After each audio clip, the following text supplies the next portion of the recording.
Solo vos sabés que esta mañana me desperté reflexionando sobre la chikungunya.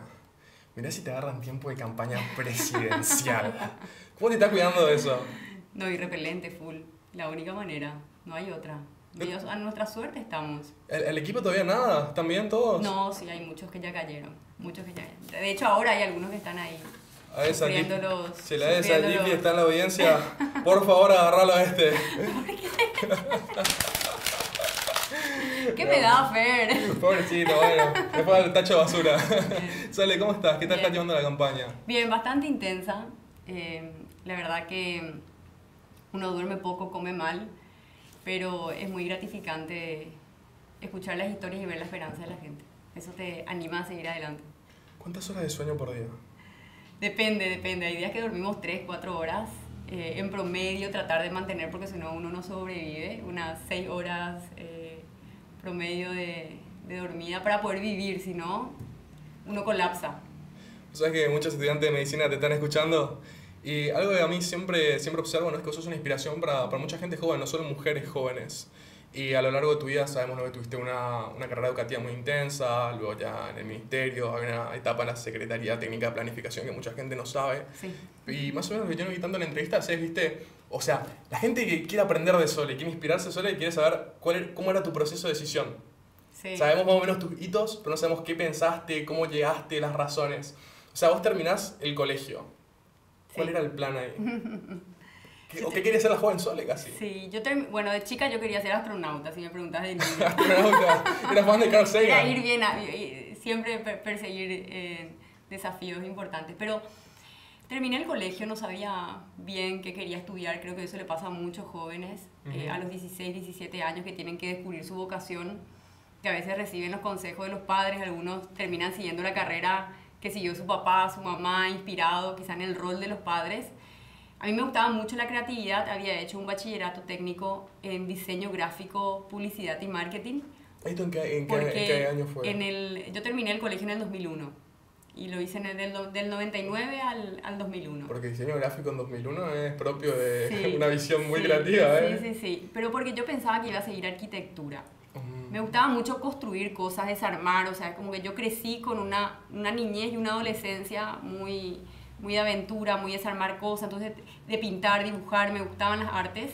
Entonces los adultos que me rodeaban me decían siempre, vos vas a ser arquitecta. Entonces yo crecí como con ese Ese comentario chip, y sí, pensé sí. que era mi vocación, me di cuenta que no en el bachillerato técnico. ¿Qué fue lo que te hizo? ¿Qué fue precisamente cuando No, dijiste? me gustaban más las ciencias duras, las matemáticas, la física, los números, ¿Qué las no- ciencias exactas, el 1 más 1 es 2. ¿Qué es lo que te molestaba de las ciencias no duras? ¿La incertidumbre? Sí, no sé si la incertidumbre, pero la parte de la creatividad era interesante, pero sentía que no quería dedicarme a eso. Pero principalmente hubo un suceso que a mí me motivó finalmente a inscribirme al cursillo de ingeniería. Que recuerdo, estábamos en una mesa de domingo con mis tíos, mi papá, almorzando domingo. Y estaba el diario, que era típico, tradicional en mi familia. Todos los domingos se leen todos los diarios, todos los periódicos. Hasta ahora. Hasta ahora. Y estaban dos periódicos que mostraban una tapa donde decía que Paraguay era el país más atrasado en kilómetros de rutas asfaltadas. Tenían una tablita con todos los países y Paraguay colero, último. Me acuerdo que miré eso y a mis 17 años me indignó, me dio vergüenza. Dije, ¿por qué estamos últimos en la lista? Le pregunté a mi papá, a mi tío, le dije, che, ¿qué pasa acá? ¿Por qué ¿Tu somos papá, los por cierto, últimos? ¿Tu papá, por cierto, a qué se dedica? ¿Tu papá? Mi papá es comerciante, trabaja en el sector privado, en el área de logística, de cargas, toda su vida sector privado, nada que ver con la política, nada que ver con el sector público, siempre, ¿Y tu mami? siempre. Mi mamá también siempre le ayudó con la empresa familiar a mi papá, mucho tiempo fue ama de casa, digamos, se dedicó a criarnos, a Ya cuidarnos. sé, la inspiración más o menos no vino por ahí, no Sí. vino por ahí. No, de la ingeniería. Mi abuelo era ingeniero, Mm. mi abuelo materno. Una sí. mente lógica. Sí, mi abuelo, mis dos abuelos, la verdad que mi abuelo paterno también siguió ingeniería y bueno, en la época de la dictadura tuvo que dejar la carrera porque había como mucha presión a los que no se adherían al régimen, pero los dos tenían en su sangre la ingeniería. Y bueno, veo ese diario y me indigna y digo, ¿qué podemos hacer para cambiar esto? Le digo, no puede ser que nosotros toleremos esto. Le digo, ¿qué podemos hacer? Y mi papá, quizá en chiste, en broma, me dijo, Soli, ¿por qué no seguí ingeniería civil? Te condenó. Y ahí me condenó. Y creo que ahí se dio cuenta también que me decís algo y para mí, o sea, yo lo hago. Sos temeraria, Sole. Al día siguiente me inscribí al cursillo, ya le traje la inscripción, le dije, papá, voy a ser ingeniera. Che, pero tuviste suerte entonces que te gustó. Sí, no. Porque de repente te metes de chapuzón y... No, me encantó, me encantó. La carrera de ingeniería civil para mí, o sea, las ingenierías en general, creo que son carreras que hacen falta en la sociedad paraguaya. STEM. No, todo lo que sea STEM, todo lo que sea STEM. Donde las mujeres todavía estamos subrepresentadas, porque nosotros ingresamos 108 ingresantes en mi promoción, 8 mujeres, 100 hombres. ¿Vos sabés lo que me dice mucho de la Facultad de Ingeniería? Que lo hacen innecesariamente difícil de repente los profesores. No sé si esa es tu experiencia, si vos sabés sobre eso, sobre lo que En estamos algunos ahora. casos sí, claro que sí. Sí, a mí me tocó lidiar con profesores que lo único que querían era Suicidarte. claro, machacar al alumno. Wow. Y era como... Y recuerdo una anécdota en hidráulica que yo falté a una clase y el profesor en esa clase dice qué capítulos no iban a entrar en el examen. Dice, el capítulo 1 y el 2 no van a entrar en el examen. Como yo falté a la clase, y en su momento era, bueno, todo pasaba muy rápido, yo estudié todos los capítulos, estudié, no sé, los 10 capítulos. Cuando vamos al examen, el examen era sobre el capítulo que el profesor había dicho que no iba a salir. Y claro, yo termino, hice casi 100% en el examen, todos mis compañeros 15%, 10%, 20%. Wow. Y el profesor lo hizo a propósito. Yo me salvé porque no me fui a la clase y no escuché la recomendación del profesor. Pero fíjate. Qué locura de los profesores. Sí. Es un problema de la función pública también, los procesos de selección y bueno. Es un mal enfoque del docente porque termina también... Qué importante que una figura como vos sea tan vocal sobre el tema también. Sí. Hay que meter esa presión. Sí. Y ahí entras a la facultad, entonces te metes el chapuzón, la carrera, ok, this works, anda bien. Y más o menos cómo vas delineando, tipo cómo vas inspirándote para tu toma de decisiones. Sí. Bueno, yo pensé que iba a ser vialera al principio porque quería transformar la realidad de la ruta en Paraguay. ¿Vialera qué significa precisamente? ¿Qué hace? Es construir rutas, puentes, okay. Todo lo que sea infraestructura vial, digamos, aeropuertos, okay. Quizá también algo está ahí. Pero después me incliné mucho más hacia las construcciones civiles, vivienda, edificios. ¿A qué respondió esa decisión? Yo creo que tuve buenos profesores. Y esa no es una buena razón, pero termina siendo en la realidad muchas veces la razón que inclina a los alumnos a elegir una especialidad u otra en las diferentes carreras. Yo tuve, o sea, tiene pésimos profesores en una materia y decís, no, yo no quiero saber nada de electrónica, no quiero saber nada de electricidad, no quiero saber nada de geotecnia, y de repente tenés profesores muy buenos y toda la rama de hormigón armado, de construcciones civiles, eran muy buenos profesores. Y entonces eso hacía que los alumnos nos enganchemos más con esos temas, ¿verdad? Una inspiración duradera. Claro. ¿En ese momento vos ya visualizabas una educación en el exterior? ¿Ya estaba eso en los planes? Sí. Yo quería ir a estudiar afuera. Siempre supe que quería que eso sea parte de mi carrera profesional. Por lo que te da la oportunidad de vivir un tiempo en el exterior, de poder aprender de otras dinámicas, de una sociedad diferente, una economía diferente. Pero también así siempre tuve presente que quería volver a Paraguay. Para mí no era una opción ir a estudiar y quedarme. La fuga de talento acá es un problema muy grande. Exactamente, hay una diáspora, hay muchísimos cerebros paraguayos que están en otros rincones del mundo porque no encuentran acá una oportunidad para servir al país, porque no encuentran un espacio donde puedan volcar sus conocimientos, sus experiencias, sus propios compromisos, y los tenemos repartidos por todo el mundo. Hay dos temas que me gustaría tocar. Uno, hay otro lado de esa moneda, que es, bueno, hoy ves mucho en el primer mundo, que personas se sienten irrelevantes para el sistema. Dicen más o menos, bueno, acá ya está todo hecho, ¿qué voy a aportar? Son todos geniales. Y más o menos siento que una propuesta turística de Paraguay para atraer mentes debe ser, aquí hay todo para hacer. Claro, eso es lo que a mí... ¿Ven a hacer una diferencia? Sí. A ver, a mí me mueve eso todos los días, es decir, está todo por hacer. No podemos dejarnos avasallar por una realidad que a veces te quiere paralizar porque todo está tan mal y uno tiende a decir, bueno, me concentro solo en mi mundo, en mi vida y sobrevivir, y entonces se pierde esa noción como de ser parte de una comunidad y de aportar a una sociedad, a algo más grande. ¿Y es forma de interpretarlo? ¿Está todo mal y caes para abajo o está todo mal? Cambiemos. Claro, son dos caminos, Para informar sobre tu toma de decisiones, ¿no? Las mujeres que están inspiradas por vos hoy, que sos una figura súper pública, candidata, dice, futuro brillante, ¿vos aconsejás entonces ir a estudiar al exterior debe ser una prioridad? Para Sí, yo aconsejo, soy buscarlo. realista también, no es algo que, digamos, toda la franja joven eventualmente lo va a poder hacer, no solamente por unas cuestiones económicas, a veces son cuestiones propias de la vida familiar, ¿verdad? Tienen otros requerimientos, otros requisitos.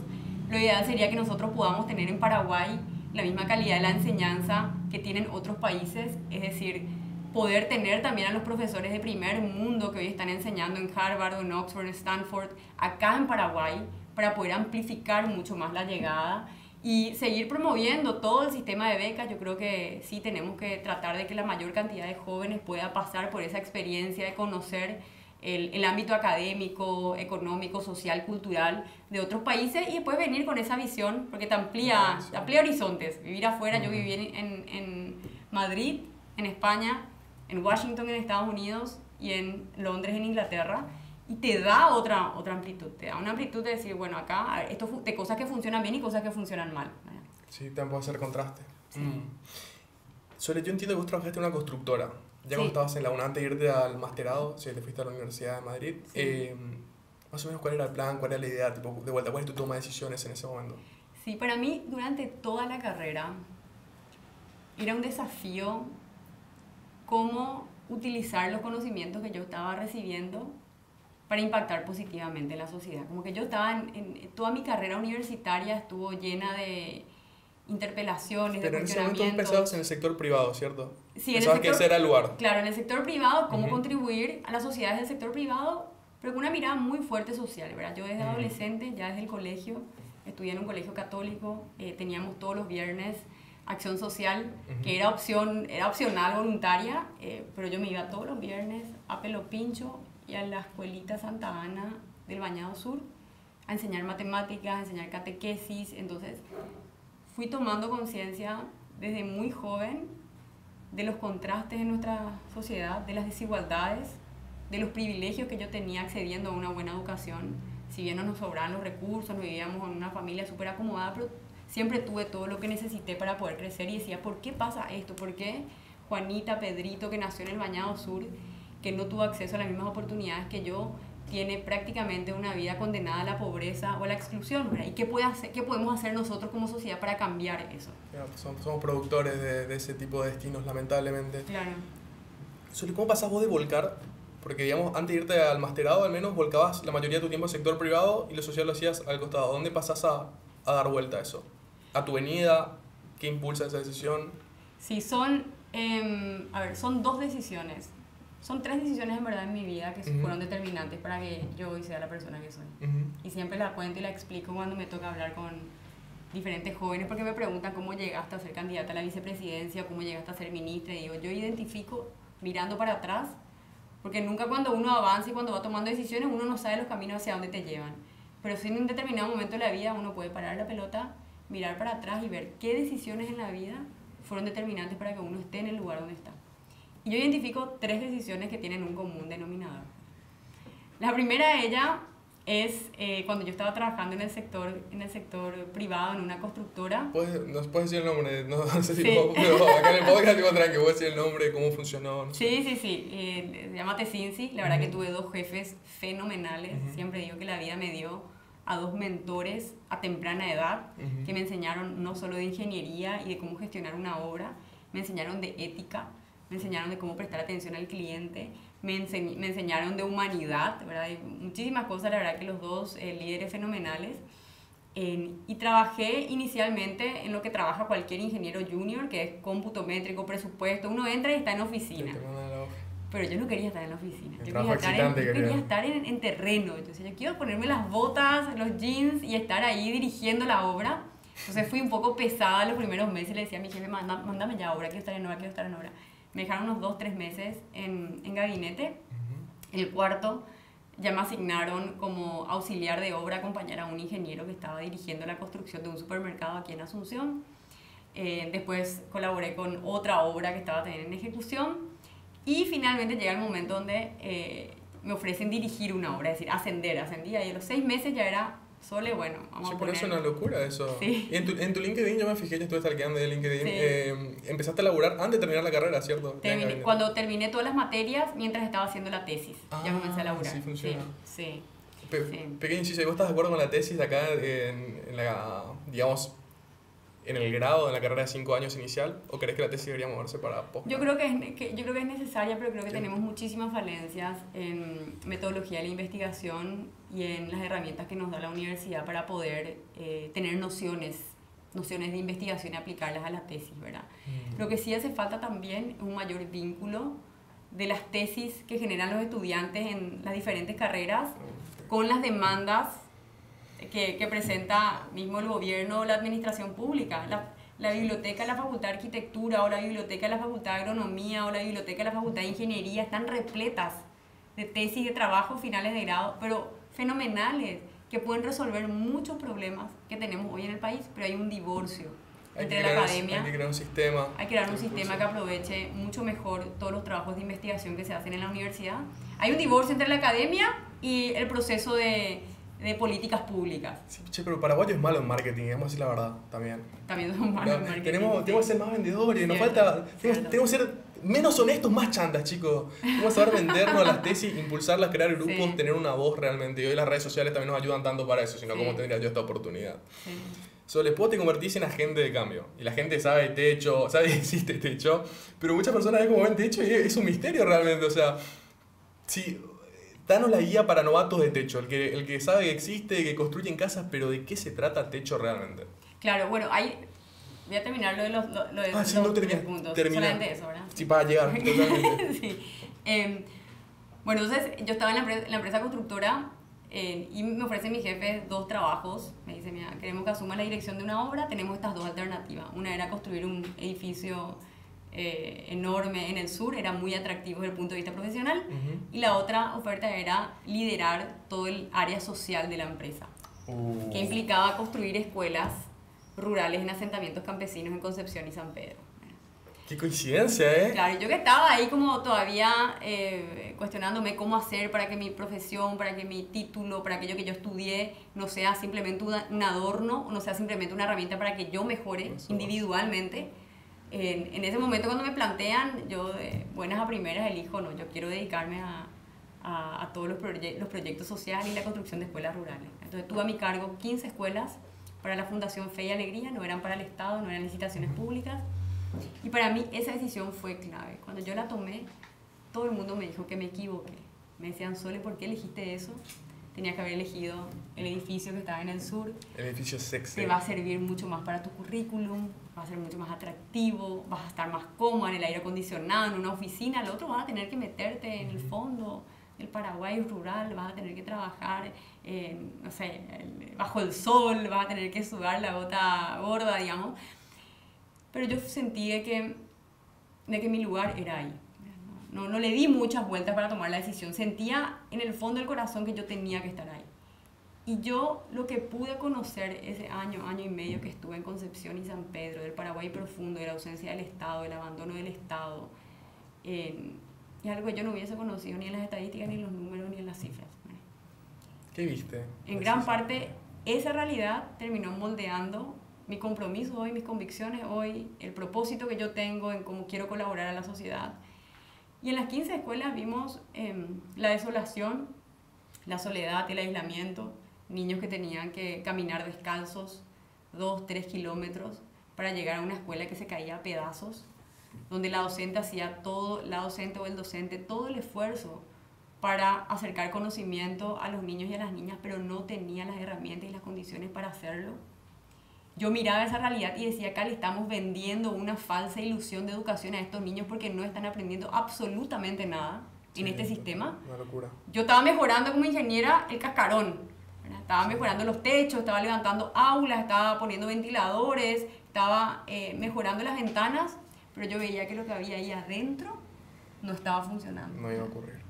Y eso me fue como calando profundo, me fue interpelando, me fue como doliendo, un dolor, una indignación. De culpabilidad también, ¿no? También algo, claro que sí, algo de culpabilidad, de decir, ¿cómo puede ser que no hagamos nada para cambiar esto? Le estamos condenando a generaciones y generaciones al desamparo, al subdesarrollo, a como uno quiera llamarlo, ¿verdad? Pero a que no tengan las oportunidades al hambre también, a la pobreza, a la exclusión, que no tengan las herramientas para poder salir adelante. Entonces, Eso fue a los 25 años y fui acumulando este tipo de experiencias, yo las fui acumulando adentro, como decir, esto no está bien, hay algo del sistema que está mal. Bueno, ahí voy a estudiar afuera, después de terminar esa experiencia en Concepción y San Pedro, que estuve un año y medio en Madrid. Ahí aparece techo, ahí aparece un techo para mi país. O sea, yo había sido voluntaria en Chile antes. No me acuerdo si eras vos o Bruno, habían contado que como si iban ahí para levantarte vas a techo aparte. Pero no sé si la anécdota iba por ahí. No, Bruno seguro. Bruno tenés que hablarle. Bruno seguro. No. Yo pasé mis vacaciones de verano en el 2006 construyendo viviendas de emergencia en Chile. Conocí ahí a muchísimos jóvenes voluntarios de toda la región de América Latina. ¿Viste la misma situación que acá en Paraguay y en Chile? Sí, son matices diferentes, pero toda América Latina y el Caribe presenta grandes contrastes de sociedades muy desiguales. De hecho, América Latina es uno de los continentes más desiguales en todo el mundo. La realidad también la realidad de los asentamientos informales, precarios, de una urbanización mal gestionada también se evidencia mucho en estos barrios precarios. Construido las apuradas. Exacto. O sea, yo en América Latina estuve en campos de desplazados en Bogotá, estuve trabajando y conocí a familias cuyos hijos habían sido tomados tanto por los paramilitares como por las FARC. Me acuerdo una señora cuando estábamos haciendo el trabajo social de campo me mostraba la foto de sus dos hijos, me decía, a él lo llevaron las FARC y a él lo llevaron los paramilitares. O sea, que mis hijos se están enfrentando en algún lugar de los campos de Colombia. Estuve en favelas de Brasil, estuve en los campamentos precarios de Chile, le llaman campamentos a los asentamientos, en los asentamientos de Uruguay también, en las villamiserias que le llaman en la Argentina. Una realidad que se replica en gran parte de nuestra región, con matices, ¿cierto? Bueno, yo creo que una de las ventajas que tenemos nosotros, siendo un país pequeño, acotado, de 7 millones de habitantes, de alrededor de 2 millones de hogares. Si miramos los habitantes en hogares, estamos hablando de más o menos 2 millones de hogares a los que hay que garantizar una vivienda, garantizar acceso a servicios, garantizar educación, ingresos. El problema puede resolverse en el corto lapso de tiempo. Yo me acuerdo que pararme en la cima de estos campos desplazados en Bogotá o mirar las favelas de Brasil era una cuestión así abrumadora. Uno decía, esto no se va a poder solucionar en el corto lapso de tiempo. Pero en Paraguay sí podemos. La población, que sea tan pequeña la población, no es un problema, Sole. No. ¿Tenés un país largamente desocupado? No creo que sea un problema. No creo que sea un problema. Bien gestionado, no creo que sea un problema. ¿Y la medida sería centralizarlo un poquito más el país? ¿Cómo lo haces? No, yo creo que... los servicios públicos. Yo creo que nosotros no gestionamos el proceso de urbanización. Es una de mis grandes críticas a las políticas de las últimas décadas en Paraguay, siendo una de las dinámicas que más está afectando y que más está cambiando los modos de vida. Nos estamos volviendo más urbanos que rurales. Estamos ocupando de manera diferente nuestro territorio. Los jóvenes, las nuevas generaciones quieren migrar a los centros urbanos. Si uno nació en una compañía rural o en alguna colonia rural, asentamiento, no sé, Yaguareté Forest, los jóvenes migran a Santa Rosa de la Guaraú o migran a la capital. Y se van consolidando los anillos precarios porque las ciudades no están preparadas para ofrecer calidad de vida. Entonces, es un problema. ¿Y cómo lo solucionas eso? Entonces tenemos que mirar el territorio, mirar la población, tenemos que gestionar correctamente nuestras áreas metropolitanas, que todavía no tienen carácter metropolitano, que son Asunción y su área metropolitana y Ciudad del Este y su área metropolitana. Hay que administrar con gobernanzas que permitan entender la metropolización de esas regiones y de esa zona. ¿Eso qué significa? No pueden funcionar en compartimientos estancos los municipios. Para el sistema de transporte público, para proveer agua, para proveer saneamiento. Entonces hay que establecer esquemas de gobernanza metropolitana con financiamiento, con legislación, con planificación, que adopte esa escala. ¿Puedes mencionar alguna otra medida específica, así ya sea a través de legislación o a través de gestión, que pueda hacer un gran impacto en esta problemática?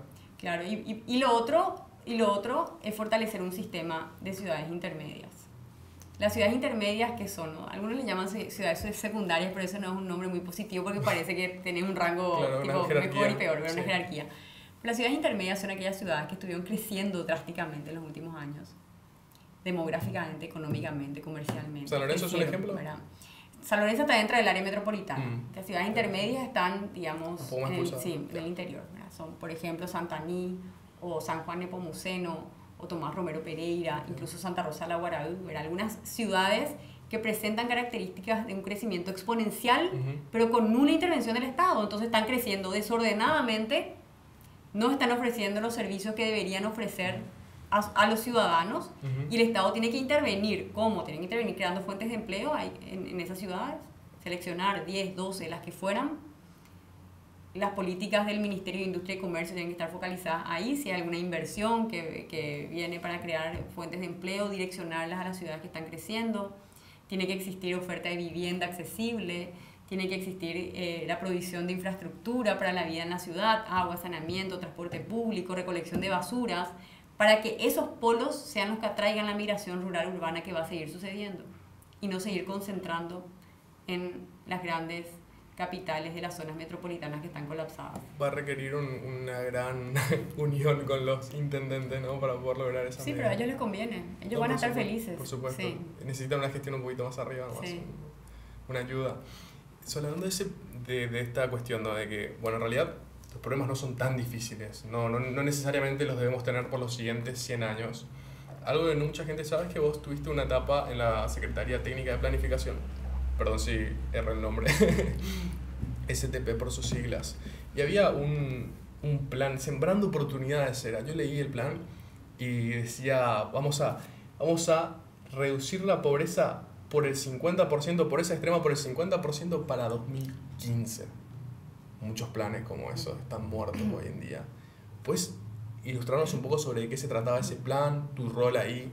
Sí, yo estuve en la Secretaría Técnica de Planificación para el Desarrollo Económico y Social. Ese es el nombre completo. Sí, no, verdad. Estuve poco tiempo porque estuve 6 meses. ¿Cómo llegaste ahí, por cierto? Porque por ahí vos volviste de España más o menos, ¿no? Yo volví a Estados Unidos. Estuve en Washington cuando volví del programa de liderazgo para la competitividad. Yo era parte del ENEP, Equipo Nacional Estrategia País, que fue un espacio que creó el presidente Lugo en su momento, en el 2008, que era una instancia de diálogo social y de articulación entre sectores de la sociedad. Lo integramos 50 representantes o personas representativas de la sociedad civil. ¿Cómo llegaste a esa categorización? Me invitaron a participar, éramos 3 jóvenes, yo estaba liderando Techo en ese momento. Yo me imagino que por el liderazgo en una organización juvenil que movilizaba miles y miles de jóvenes a lo largo y ancho del país, me invitaron, me llamó en ese momento el mismo presidente Lugo para invitar a ser parte. Éramos 50 integrantes, estaban empresarios, representantes del sector agrícola, artesanos, indígenas. Se buscó que sea un grupo bastante representativo, y la intención era colaborar desde el diálogo social con las políticas de superación de la pobreza para el gobierno. El ENEP... ¿Sabes que yo siempre me pregunté si son útiles esos grupos de conversación o si son simplemente un caos? No, súper útiles. Súper útiles, porque nosotros... ¿Cómo funciona? La sociedad tiene que ejercitar el diálogo. No es que yo nazco y sé cómo se dialoga. No. Es un error, de hecho, en nuestro sistema educativo de no promover los debates, contenido, incluso en ética, en filosofía política, en educación cívica. En educación cívica tienen que enseñarnos a dialogar entre quienes pensamos diferente. Cierto. Y acá, en este espacio, en el ENEP, estábamos personas que veníamos de sectores o lugares que se consideraban antagónicos. Yo recuerdo una discusión donde estaba un empresario que venía del sector agroexportador y un campesino, pequeño productor de la agricultura familiar, y al principio parecía que tenían visiones completamente opuestas. Terminó la jornada de 2 horas y se dieron cuenta que tenían más coincidencias que diferencias.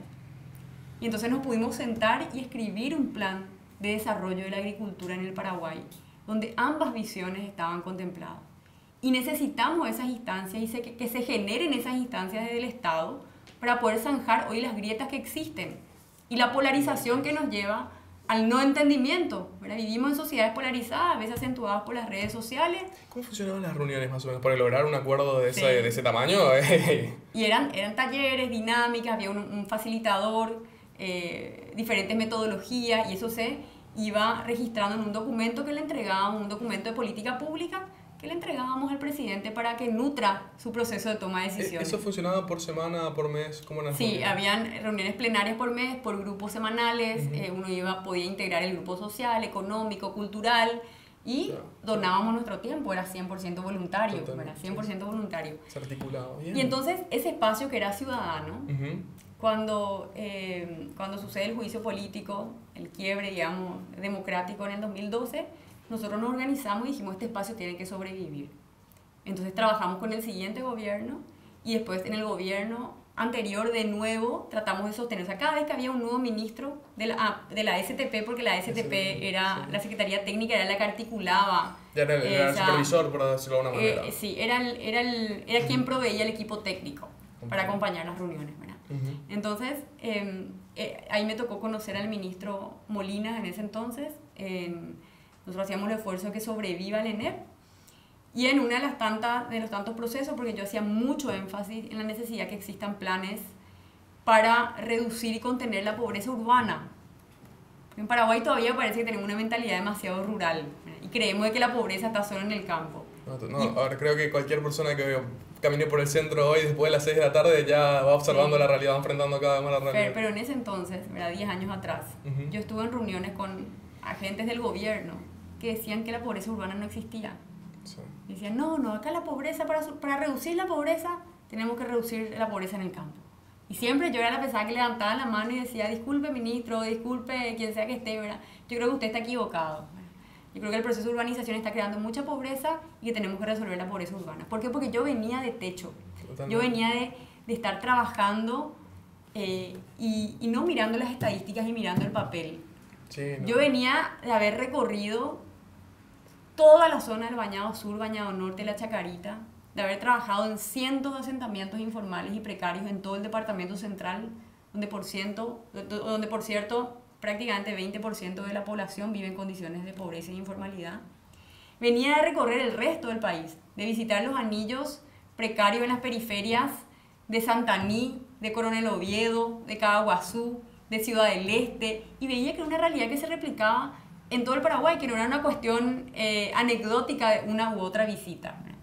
Bueno, el gobierno se complica en parte por una lucha sectaria, ¿no? De que el gobierno de Lugo, bueno, esos ministros seguramente eran representativos de los grupos campesinos, estaban más cercanos a ese problema, vos venías de otra parte y requieren soluciones diferentes también, ¿no? Sí. La urbanización y lo rural. Bueno, y ahí entro a trabajar en la Secretaría Técnica de Planificación. El ENEP evoluciona, bueno, básicamente claro, te lleva. Sí, claro, me lleva, me absorbe ya la institución. Inicialmente para coordinar el segundo plan de acción de gobierno abierto. O sea, yo en verdad entro a todo el área de transparencia, de participación ciudadana y de rendición de cuentas. Muy parecido a lo que funcionaba el ENEP, básicamente. Sí, exactamente. Me tocó liderar eso desde el principio.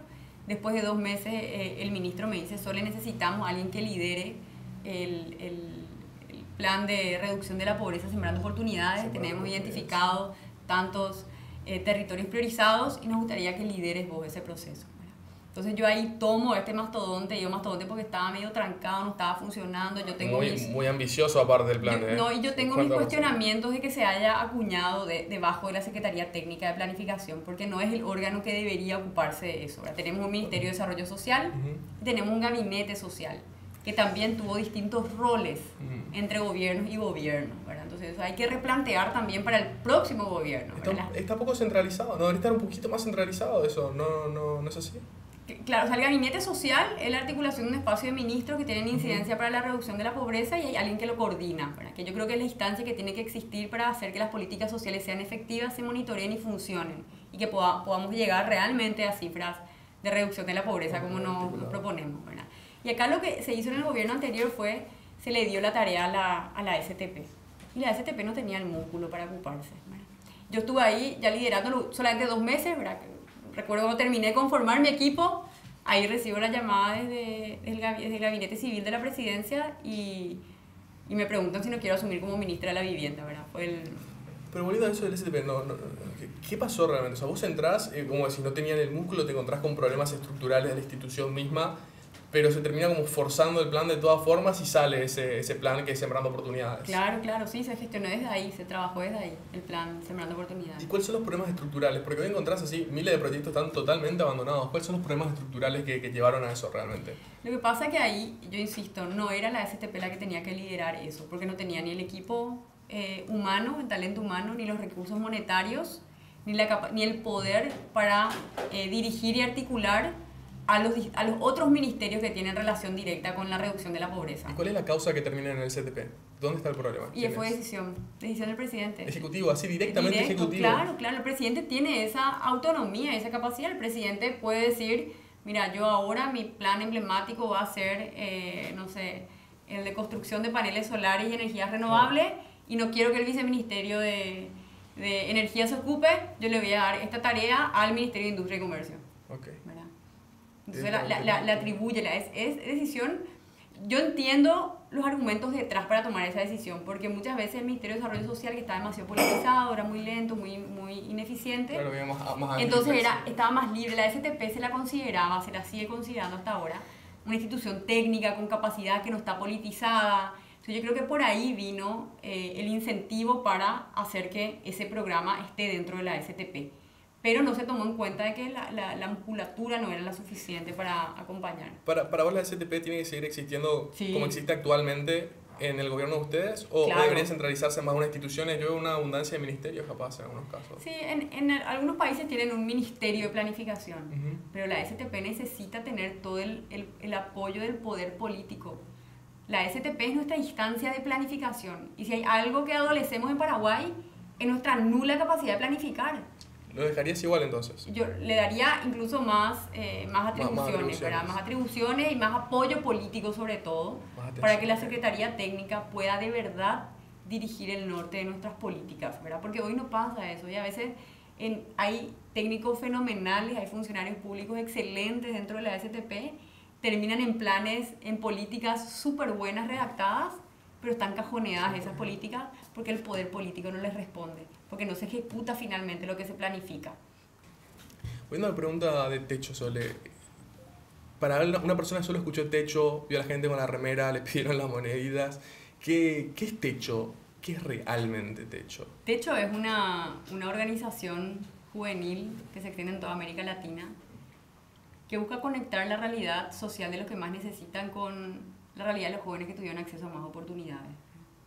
La vivienda de emergencia, que es el icono, ¿verdad? Porque los jóvenes intervenimos en muchas comunidades y construimos viviendas de emergencia, es un elemento que se valida en sí misma porque mejora las condiciones de vida de una familia, pero que también es una excusa para conectar realidades y a partir de ahí comenzar a generar mayores compromisos sociales en los que participan del proyecto de Techo, ¿verdad? Techo trabaja en 3 líneas específicas, ¿verdad?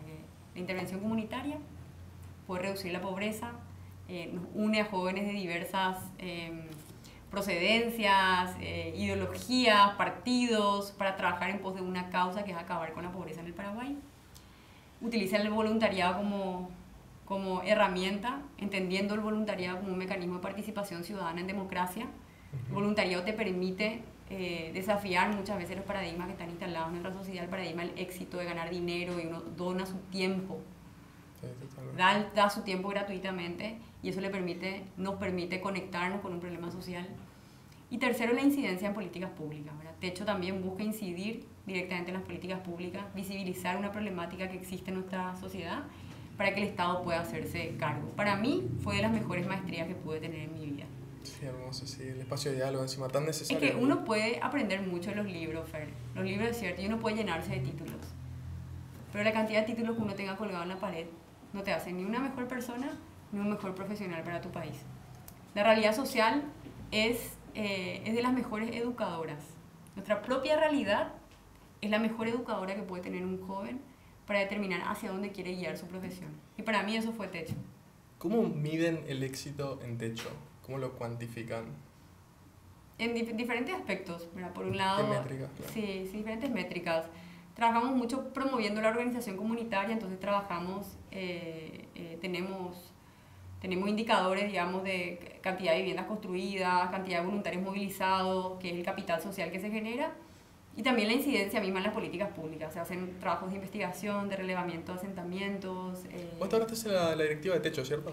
Sí, ahora ya no, porque Bueno, estoy en la ya es política, demasiado. entonces para que no haya, Broma de digamos, intereses. pero estuve siempre colaborando. ¿Y siempre... qué tal las métricas de voluntariado? ¿Van siempre en aumento? Sí, siempre en aumento. Vos sabés que a mí me gusta mucho pensar en problemas estructurales y en diseño de sistemas. Para mí toda la vida es un sistema. La vida se trata de la correcta formulación de sistemas y de una aplicación rigurosa de estos. Yo en mi propio video, quiero ser espejo en este pensamiento de los que pensás, yo en mis propios videos los veo, ¿no? Creo que tienen un elemento que es inspiracional, sirven para azorar a la publicación, bien que salgan indignados. Pero siempre veo acá la falta de un diseño de sistema, porque vos convocás toda esa energía. Techo, por ejemplo, indirectamente, claro, sirve como espacio de diálogo y concientización social. Pero igual después siento que le falta a la ciudadanía una herramienta para articular esa nueva emoción que tiene dentro. Claro, pero creo que está carente ese sistema. Yo veo que las organizaciones de voluntariado están supliendo un vacío desde el sistema educativo, insisto. Nuestro sistema educativo tiene que formar no solamente para la tecnociencia, no solamente dar herramientas para que uno consiga un empleo, que eso es necesario y es fundamental para poder tener el conocimiento que le permita a un joven inmediatamente conseguir un empleo o emprender, pero también tenemos que aprender a ser ciudadanos. Yo creo que es muy cierto lo que decís, pero de vuelta le falta después, para mí no está incompleto. Y es porque todavía no está esa oferta en la sociedad de vuelta. Claro, vos creás conciencia ciudadana, y eso está genial, pero luego cómo lo articulás. Claro. Y les falta más o menos espacio político. Partidos políticos me parecen bastante incompetentes, honestamente, una crítica en luego llamar a los jóvenes, reunirlos, dar la oportunidad de liderazgo, darle visión. ¿No sentís que está incompleto el sistema? ¿Tenés ahora más conciencia ciudadana? ¿Tenés, por ejemplo, personas que se digan como yo a azorar al público, inspirar de alguna manera, a crear conciencia, indignación, lo que sea, con las políticas no funcionan, pero después no pueden articularlo? Yo no sé si es incompleta la descripción. Sí creo que hay falencias y hay debilidades, ¿verdad? Porque todos los ciudadanos o los individuos que conformamos parte de una sociedad, una comunidad, tenemos determinados talentos, determinadas aspiraciones y tenemos un rol que cumplir, ¿verdad? No todos vamos a ser médicos, no todos vamos a ser policías, no todos vamos a ser políticos. Pero cada uno tiene que encontrar su lugar donde pueda desarrollar su máximo potencial y colaborar para el bien común y el mayor desarrollo de un país. Las actividades de voluntariado, la creación de conciencia social, sirven para movilizar los espíritus, para despertar las conciencias, para entender que somos parte de una comunidad. Eso podría darse desde el sistema educativo, o cuando el sistema educativo no lo da, lo suplen muchas veces las organizaciones de la sociedad civil. Ahora, ¿qué viene después? Es la pregunta para entender esta visión sistémica, ¿verdad? Y ahí tiene que haber una conexión.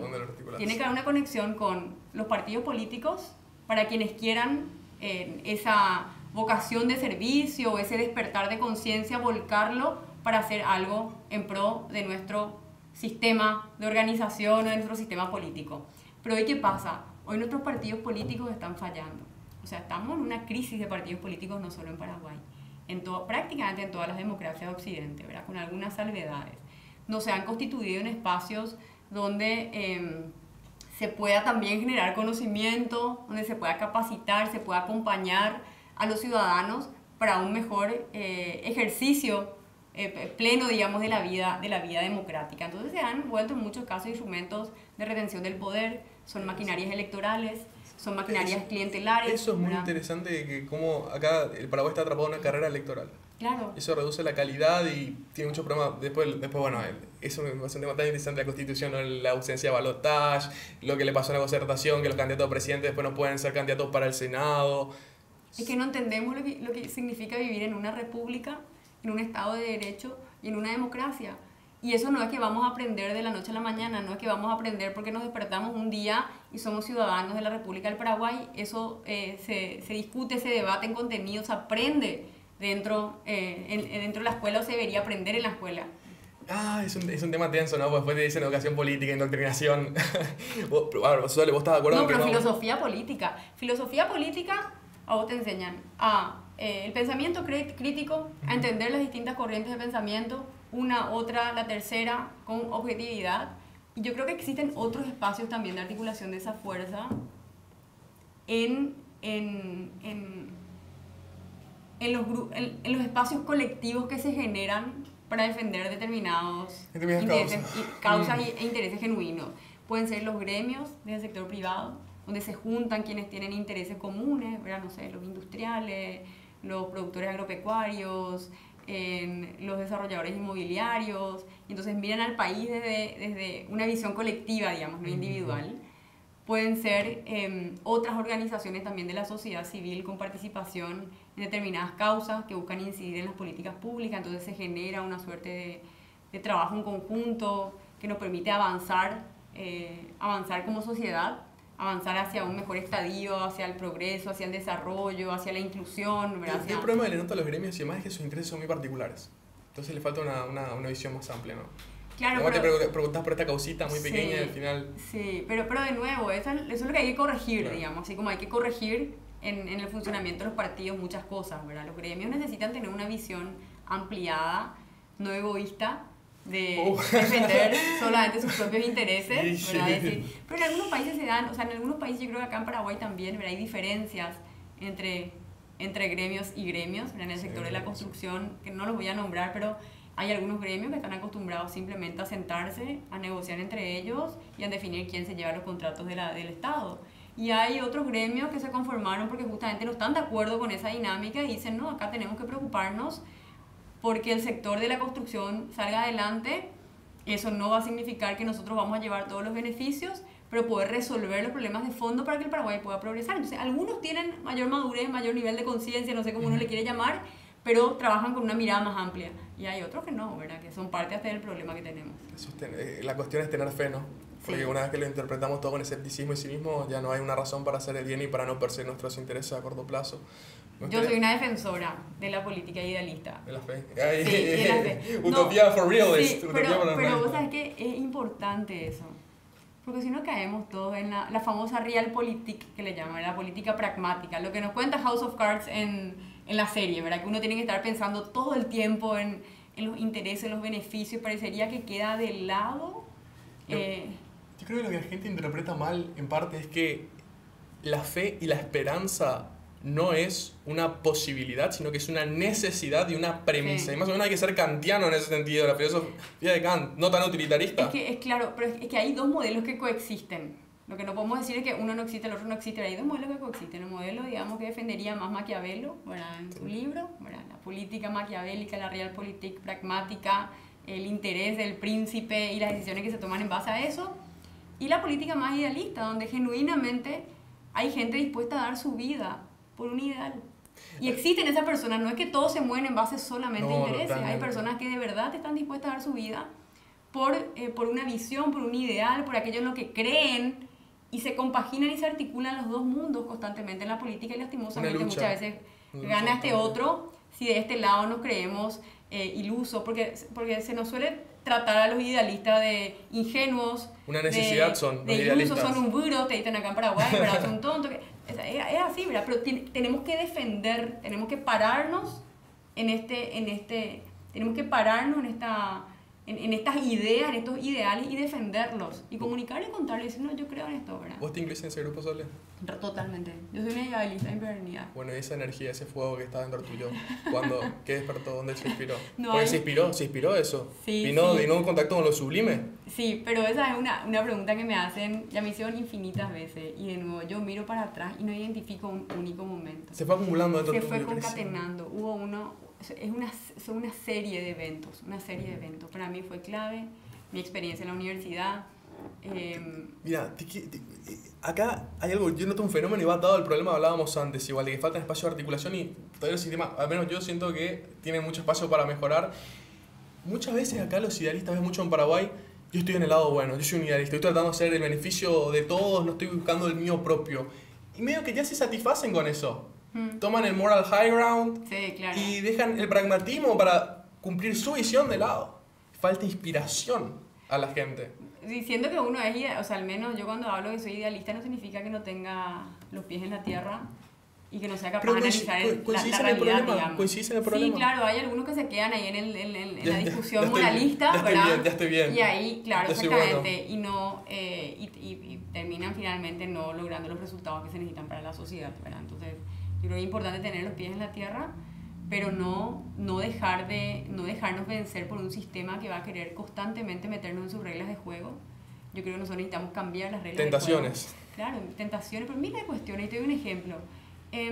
Cuando estaba en el Ministerio de Vivienda, que bueno, podemos hablar ahí de miles de cosas que me tocó enfrentar, pero recuerdo en un momento donde a mí me pegaban muy fuertes en la prensa y que recibía algunos titulares que no eran ciertos y yo no me resignaba a aceptar eso y hablaba con muchos periodistas, les decía, pero ¿por qué? Lo que me decían, Sole, no es contra vos, es contra el presidente, tenés que entender que vos tenés buena imagen y te vamos a pegar. Nosotros como comunicadores te vamos a pegar nomás. Sí, es así, y le digo, pero eso no está bien. Si yo veo acá un titular que matemáticamente yo les puedo comprobar que no es real.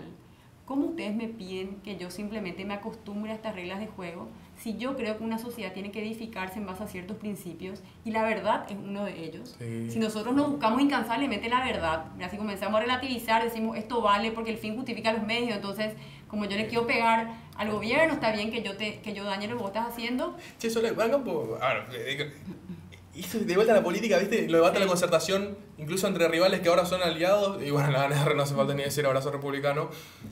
A veces pescamos tanto cortoplacismo, porque a vos misma te han dicho cartista algunas personas que hoy están en la concertación, se acercan a vos, sabiendo que es mentira. Claro, exactamente. Y ese es el cortoplacismo del discurso, es lo mismo en los medios. Entonces, claro, los medios, miren chicos, nadie acá defiende a los medios, pero mismo los actores políticos, los idealistas, no son idealistas del todo siempre. No, yo una de las grandes frustraciones, yo terminé mi periodo en la Generalitat realmente a punto de perder la esperanza, te digo. Es increíble que hayas resistido. Yo llegué a ese mundo y dije, ¿sabes qué? Somos todos, no estamos, hay una cuestión así, autoflagelo, somos autodestructivos, la sociedad paraguaya no tiene solución. Yo terminé pensando eso porque yo veía gente que tendría que estar, no sé, del mismo lado, digo, y no quiero simplificar de un lado y otro, porque tendría que estar, que tendría que tener la capacidad y la madurez para que construyamos en conjunto un proyecto, no sé qué, le veía como... O sea, veía como un desorden, una desorientación, y dije, no, esto no tiene solución, yo estoy gastando de balde mi vida. Casi me volví una política pragmática y dejé el idealismo de lado, ¿verdad? pero es una resistencia increíble sí, la que hay que tener. Sí, fue súper duro. Yo por eso decidí irme de Paraguay un tiempo, necesitaba recargar energía, necesitaba mirar el Paraguay desde otra perspectiva. También lo que hablábamos antes de iniciar la grabación, hablamos del tipping point. Sí, claro. Porque hoy tienes un equilibrio negativo, el sistema está seteado negativamente y break it. Así mismo. Y esto es lo que yo, o sea, le decía a la gente, le digo a la gente constantemente cuando me quiere llevar a la lógica de la política así nomás luego es, vos tenés que entrar a ese juego. Y yo creo que el gran desafío que nosotros tenemos es no entrar a jugar el partido con las reglas de juego actuales, sino que desafiar esas reglas, cambiar las reglas de juego de la política, los códigos de la política, para que pueda emerger una mejor sociedad, ¿verdad? Creo que es la responsabilidad que tenemos. Sí, vamos a todo el tiempo, me gusta sí. Porque se conectan todo. Mira, vos cuando estuviste en la concertación, oferta no te faltaron, ¿cierto? Y mucha gente toma como vos tomaste el camino cortoplacista con Efraín. Más o menos, ¿puedes decir, ¿qué te decían de Efraín antes de conocerlo? ¿Cuál era la imagen que construyeron? Para mí, mirá que a mí también me han construido, al muñeco me lo han construido, ¿eh? No, mira, yo en ese sentido siempre trato, es un ejercicio personal, ¿verdad? Un hábito que yo trato de incorporar en mi vida. Siempre trato de identificar cuáles son los sesgos que tengo, ¿verdad? Los sesgos que tengo y trato de anular el mayor número de prejuicios que puedo tener hacia vos, hacia ella, hacia quien fuera, ¿verdad? Digo, si yo estoy reaccionando en base a mis prejuicios, al menos tomar conciencia de eso. Cuando decidimos con mi esposo, con mi familia, entrar a la política, que fue hacia finales del 2021, yo volví a Inglaterra, me topo con la pandemia, o sea, yo regresé, fue el encierro, la pandemia para mí fue reveladora de mostrarnos un sistema que no funciona. Brutalidad. Muertes, muertes, teniendo como responsable la ineficiencia y la incapacidad del Estado y la inutilidad del Estado. La pandemia para mí fue uno de los detonantes para decidir entrar en la política, porque dije yo, esto no puede seguir así. Podemos seguir sí, fue como el tipping point. O sea, no podemos seguir tolerando. ¿Qué es lo que nos pasa como sociedad? Estamos adormecidos, creemos de que ya nos merecemos nomás este nivel de salud pública, creemos de que esto ya tiene que ser parte del paisaje, ya somos pesimistas. ¿Qué es lo que nos pasa que no reaccionamos, verdad? Entonces nos sentamos con un grupo de amigos, con mi familia, mi esposo, y dijimos, es hora de entrar. ¿Verdad? Estamos en la cancha. Y veíamos que se estaba generando la concertación nacional, que no es menor, es el mayor proyecto político en la historia democrática, donde los partidos y movimientos entendieron que es mejor estar unidos que separados y dejar de lado las diferencias para trabajar en un proyecto que nos permita abordar las grandes crisis y urgencias que tenemos como nación. La concertación habilitaba un espacio para personas como yo, independientes, que no tienen partido, pues yo no estoy afiliada a ningún partido político. Es un espacio de crecimiento para figuras independientes. Si la concertación nacional no existía, yo no iba a poder candidatarme. Iba a tener que afiliarme a un partido y iba a tener que candidatarme por algún partido. Por más de que las personas siguen sin entender muy bien la concertación, ¿viste? Para ellos es otra alianza nomás y por eso no entienden esta especialidad, lo toman como un discurso. Pero, ¿cuál es la diferencia de la concertación así para explicar brevemente? Y ahora me doy cuenta de la necesidad de hacer un TikTok explicando la concertación. Es necesario. Es necesario. La diferencia de concertación es que es un sistema de control. Claro. Entonces, si vos haces una alianza, pero luego el gobernante es del partido X, partido Y, tiene un poder muy grande. Y luego no hay regulación y se produce... No hay votaciones en el legislativo, no hay coherencia, no hay un plan unido y es donde la concertación como movimiento se sostiene luego de las elecciones generales y sirve como espacio de control para los gobernantes entre partidos. Totalmente, totalmente. Genera, es lo que yo respondo, eso cuando me preguntan, ¿y cómo vos te vas a asegurar que esto, que aquello? Le digo, la concertación es el mecanismo que permite un mayor control cruzado entre... Claro, la gente dice, bueno, pero si gana Efraín va a hacer lo que quiera, si gana Burr va a hacer lo que quiera, si gana Fleta. No, chicos, tiene la concertación. Hay una camisa de control. fuerza. Totalmente. Hay una camisa de fuerza que es la concertación que nos da una herramienta. Y esa es la concesión que hace el candidato a presidente para impulsarse. Exactamente, es la concesión que hace el candidato a presidente. Entonces, en ese proceso, digamos, tomamos la decisión de entrar a la política, veíamos la concertación, dijimos, hay que entrar. Yo lanzo mi candidatura a la presidencia en ese momento. Pero antes de hacerlo, yo me reuní con todos los actores políticos, entre ellos Efraín Alegre. Me reuní con todos. Tírame, ¿qué dije? Yo quiero saber, yo que estaba tipo, yo quiero saber, viste, con 2 cuernitos lo veía seguramente. No, pero me reuní con todos, con esta mirada y esta mente abierta que vos decís, ¿verdad? Hay que conocer, hay que escuchar, yo no puedo quedarme con mis prejuicios, tengo que al menos poder intercambiar opiniones con alguna persona que la puedo considerar como muy diferente o lo que fuera. Y fue bastante buena la primera reunión que tuvimos. ¿Cómo fue? ¿Qué te sorprendió? ¿Lo viste ahí? Fue acá en casa, vino a casa, hablamos. Él también tenía prejuicios hacia mí, ¿verdad? Me imagino. Tuvimos la oportunidad de hablar, de decir cuáles eran nuestras motivaciones, nuestras convicciones, conocernos, saber qué es lo que a él le motivó, le inspiró para liderar también este proceso de la concertación nacional. Hablamos de su partido, de los pros, los contras, las debilidades que tiene el Partido Liberal Radical Auténtico, que él lo conoce bastante bien y mucho mejor que yo, que cualquiera. De los desafíos del Paraguay y veíamos que teníamos muchas coincidencias, ¿verdad? Muchas coincidencias. Así un poco más intuitivo sobre qué vibras te transmitió Efraín ahí cuando lo conociste. No, fue más, yo estaba así muy abierta a escucharle, conocerle, vos querías todavía analizar, no. Vos estabas tipo analizar. Claro, yo estaba escuchándole a todos, me reuní así con todos los actores. Y fue febrero del 2021, antes de decidir lanzar mi candidatura. Era conocer a los actores que estaban dentro de la concertación nacional, qué pensaban, qué ideas tenían, por qué estaban en la concertación, etc. ¿Vos nunca antes lo habías conocido a Efraín? ¿Nunca antes habías tenido una charla con él? No, nunca había tenido una charla, no. O sea, que me pasó algo parecido que a vos, Sí. porque yo no lo conocía y en 2021, después de las municipales, yo quería hacer un video que era Efraín robó o no robó. Y yo armé mi investigación, ¿verdad? Y más o menos mi asunción era, bueno, hay tanto ruido, algo debe de pasar. Y no encontré nada. No, o sea, no hay nada. yo le di mi mejor intento, te juro, Es mi que no mejor hay nada. intento. Nosotros también, Y había artículos nosotros también hicimos de mi mejor, y yo básicamente lo logré contactar a él. Sí. Y yo le dije, mira, yo te quería preguntar si robaste o no, y quiero yo te voy a achacar y quiero que me des todas las pruebas posibles. Sí. Y me sorprendió, primero el tipo me recibió, porque yo en ese momento no era muy grande, nada. Y la vida me llegué, wow, este tipo podrá no tener el mejor carisma, podrá no tener la mejor expresión en cámara, pero honestamente a mí lo que me dio es que él era honesto, y que era abierto, y que era humilde. Sí, me dio un tiempo ilimitado para que yo lo machaque a pregunta, le dé la vuelta, lo presione, sin cámara de por medio, no había ganancia para él. 100%, es la misma impresión que a mí me dio y que me sigue dando Efraín en este trabajo en conjunto. Una persona muy comprometida, con mucha sensibilidad social, que no existe ningún tipo de evidencia que pueda ratificar una idea que trataron de instalarla, ¿verdad? Que es de la corrupción, que es del mal manejo. Y yo soy ingeniera, yo hablé con muchísimos ingenieros vinculados al MOPC. Y ni uno solo me dijo, Sole, sí, sabes que había algo turbio. Todos me dijeron que Efraín Alegre fue el mejor ministro de Obras Públicas y cuando él estaba nadie te pedía absolutamente nada. Yo creo que esos testimonios que se dan entre 4 paredes, ¿verdad? Porque eso yo le llamaba a la gente que interactúa con el MOPC, finalmente te dan te dan un indicio de lo que... Incluso a veces lo que es hablas real. en privado con gente que en público la acusa a él de corrupto y te dice que no, al final. Así mismo, ¿verdad? Pero, wow, Efraín, ojalá mejore su expresión en cámara. Yo siempre le critico para él y digo, No pero sé, ponele una sonrisita, pero no, bueno, en fin. Ah, Pero eso, a ver, ok, entonces notas vibras pero, positivas. claro, pero el tema de la expresión de cámara y tal, yo digo, pucha, cuando la gente me dice eso, ¿y qué vamos a hacer? Vamos a elegir entonces en base a si se ríe mucho, no se ríe tanto, que le vamos a poner un timer ahí para ver cuánto se ríe, cuánto no se ríe, si me gusta o no me gusta, cómo gesticula, si me gusta su lenguaje corporal.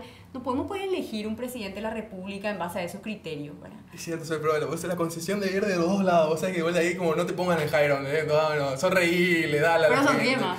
Sonríe. Lo educaste, lo entrenaste bien. Cierto, No, esto me dice la gente, yo escucho. El feedback. Che, ok, bueno, lo conociste por ahí, vibra positiva ahí, bien. ¿Y por qué? ¿Por qué él al final? No, y yo lanzo mi candidatura a la presidencia, la verdad que entre ese medio sucedieron muchas cosas que fueron difíciles para el país. Una semana antes que nosotros tomemos la decisión así firme, porque en diciembre tomamos la decisión de explorar. Fue así como, ok, tengo la puerta abierta, le decía yo a los amigos que siempre me insistían con entrar a la política, amigos, amigas, familiares. Ok, tengo la puerta abierta, vamos a evaluar el escenario, vamos a evaluar el terreno, a ver si tomamos la decisión o no. A finales de enero tomamos la decisión con Bruno. Una semana después, la matan a Vita Aranda en el concierto en Yaumina, que fue una situación difícil para todos como sociedad, ¿verdad? Porque ese no es el Paraguay que queremos para nosotros, aunque muchos amigos Pedro Juanino nos cuentan de que la historia del sicariato ya existe hace mucho tiempo en la frontera y que parecería que la capital no toma conciencia de eso. Bueno, que suceda en ese contexto donde prácticamente cualquier persona de todo el país podía haber estado en ese concierto, cualquiera le podía haber tocado a cualquiera. Hijos que creo que generó primero un nivel de conciencia, pero también un cierto temor en mucha gente. Y nosotros tuvimos miedo, no te voy a negar eso. Tuvimos miedo porque dijimos con mi marido, pucha, entrar a la política es enfrentarte a esto. No hay límite. Entrar a la política es saber que uno va a poner su propia vida, que va a exponerse en absoluto, en un 100%, porque del otro lado tenés gente inescrupulosa que no le importa absolutamente nada. Al punto de matarle a cualquiera y de no tener miedo de que una bala perdida vaya a acabar con la vida de una mamá de chicos pequeños o de una esposa de algún joven, de alguien, ¿verdad? Entonces, y ahí fue así como unas 24 horas que nos replanteamos, dijimos sí o no, y al final fue con más razón tenemos que entrar a la política, porque hoy estamos todavía a tiempo de recuperar nuestro país, hoy estamos todavía a tiempo de defender los principios que creemos tienen que ser la base sólida del desarrollo del Paraguay, que representan nuestra verdadera esencia e identidad como pueblo paraguayo. Nosotros no somos corruptos, narcotraficantes, violentos. La inseguridad no tiene por qué ser parte de la cotidianeidad paraguaya. La verdadera esencia del pueblo paraguayo es el trabajo, es el esfuerzo. Miles de compatriotas que salen desde tempranas horas a trabajar para llevar el pan sobre la mesa para su familia. La verdadera esencia del pueblo paraguayo es la lucha, es la defensa de la justicia, es la seguridad, es la paz social, es la solidaridad que demostramos en pandemia. ¿Cómo podemos tomar todos esos atributos positivos que son parte de nuestra identidad nacional y hacer que eso prevalezca por encima de todo esto otro malo que nos está sucediendo, ¿verdad? Yo creo que esa es la gran batalla. Yo creo que esa es la gran batalla en las próximas elecciones también, porque cada elección nos da la oportunidad de definir de alguna manera cuál es el modelo que queremos para nuestro país. ¿Y por qué decís que Efraín Alegre es el compañero correcto para esa batalla? Bueno, y no otro. Claro, bueno, y ahí lanzamos mi candidatura, pasaron muchas otras cosas más, el operativo a ultranza que reveló un secreto a voces, miles de pseudoempresarios y emprendedores que los vecinos y las vecinas los admiraban, terminaron siendo grandes narcotraficantes y lavadores de dinero. Recuerdo un amigo que me dice, Sole, qué pucha, yo veía un gimnasio que crecía en mi barrio. Yo decía, qué guapo que es mi vecino. Mira cómo crece su gimnasio y así uno puede ganar dinero ahí. Veía que cambiaba su vehículo, veía que mejoraba económicamente y yo le admiraba como emprendedor.